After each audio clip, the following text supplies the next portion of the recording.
श्री शिवाय नमस्तुभ्यम, हर हर महादेव। 22 नवंबर को कार्तिक की दशमी तिथि है। इस दिन आपको तुलसी की दिया जलाना है। तुलसी का दिया किस प्रकार जलाना है वह हम आपको वीडियो के माध्यम से समझाएंगे। साथ ही 23 नवंबर को कार्तिक माह की एकादशी है और यह देव उठनी एकादशी है।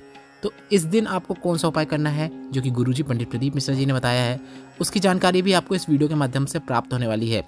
दोनों विशेष तिथियां हैं 22 नवंबर कार्तिक दशमी। अगर आप कार्तिक महीने की दशमी तिथि में तुलसी वाला दीपक प्रज्वलित करते हैं उसका क्या लाभ है जो कि गुरुजी ने बताया है वह हम आपको उसी तरीके से बताने वाले हैं। साथ ही 23 नवंबर को कौन कौन से आप अच्छे उपाय कर सकते हैं धन वृद्धि के लिए, शीघ्र विवाह के लिए, उन सभी चीज़ों की जानकारी आपको इसी वीडियो के माध्यम से प्राप्त होने वाली है। वीडियो अंत तक देखिएगा ताकि कोई भी उपयोगी जानकारी आपसे ना छूटे। सबसे पहले हम आपको 22 नवंबर कार्तिक माह की दशमी तिथि में किया जाने वाला एक ऐसे उपाय की जानकारी दे रहे हैं जिसे वर्ष में सिर्फ आप 2 बार ही कर सकते हैं। कार्तिक माह की दोनों दशमी में आप यह उपाय कर सकते हैं। एक दशमी जा चुकी है, यह अंतिम मौका है कार्तिक माह की दशमी तिथि का इस विशेष उपाय को करने का।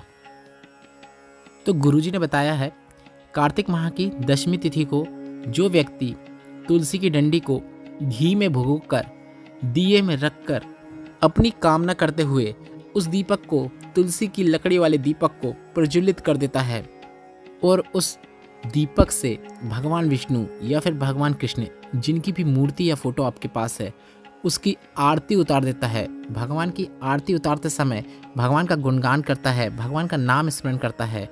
गुरुजी ने कहा ऐसे व्यक्ति का जन्म दोबारा पृथ्वी में नहीं होता है, वह भगवान के गोलोक धाम में जिंदगी भर के लिए विराजमान हो जाता है। गुरुजी ने बताया विष्णु पुराण का 5वां अंश कार्तिक खंड वर्णन करता है, या फिर आप स्कंद पुराण के कार्तिक खंड में यह वर्णन आपको देखने को मिलेगा कि 24 प्रकार के दीपक होते हैं और उन 24 प्रकार के दीपक में सबसे प्रबल, सबसे शक्तिशाली जो दीपक होता है वह तुलसी वाला दीपक ही होता है। यह सर्वश्रेष्ठ दीप और सबसे प्रबल दीप माना गया है। इसके साथ ही गुरुजी ने लंबी बाती का प्रयोग कहाँ कहाँ करना है, गोल बाती का प्रयोग कहाँ कहाँ करना है उसकी जानकारी भी दी है।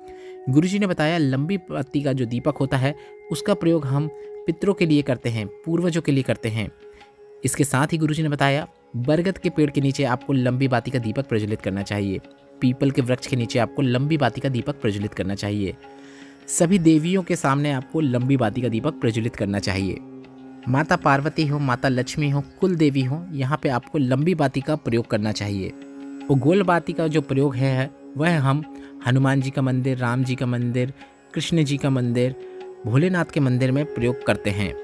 लंबी बाती का प्रयोग हम देवी के स्थान में इसलिए करते हैं क्योंकि देवी वंश वृद्धि करती हैं और लक्ष्मी की वृद्धि करती हैं।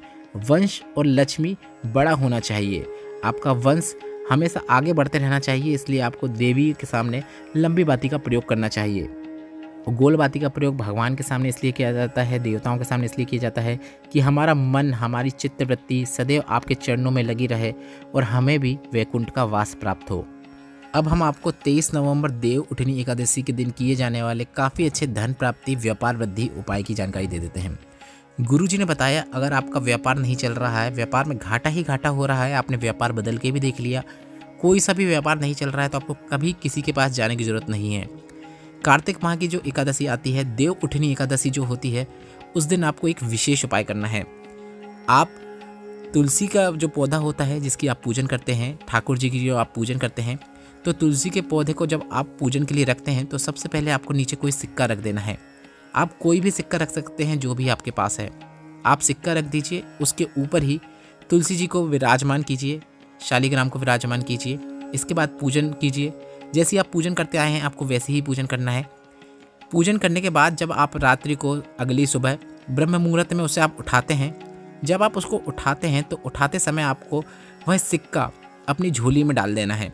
और झोली में डालने के बाद उस सिक्के को आपको एक कटोरी लेना है, कटोरी में हल्दी डाल देना है, उसमें वह सिक्का डाल देना है। और इस हल्दी के अंदर जो आपने सिक्का डाला है, जो आपने वहाँ से उठाया है, तुलसी जी के नीचे से उठाया है, उसे आपको अपने व्यापार वाले स्थान में रख देना है। वर्ष भर आप उसे अपने व्यापार वाले स्थान में कहीं पे रख सकते हैं। आपको अगले वर्ष स्वयं देखने को मिलेगा कि आपका व्यापार कहाँ से कहाँ पहुँच गया है। यह 23 नवंबर देव उठनी एकादशी का एक विशेष उपाय है जिसे आप करके अधिक से अधिक लाभ प्राप्त कर सकते हैं। इस वीडियो में बताया गया उपाय से संबंधित अगर अभी आपके मन में और प्रश्न है तो वो प्रश्न आप कमेंट बॉक्स के जरिए पूछ सकते हैं। मेरे द्वारा दी गई जानकारी अगर आपको थोड़ी सी भी उपयोगी लगी हो तो इस वीडियो को लाइक करके कमेंट बॉक्स में हर हर महादेव जरूर टाइप कीजिएगा।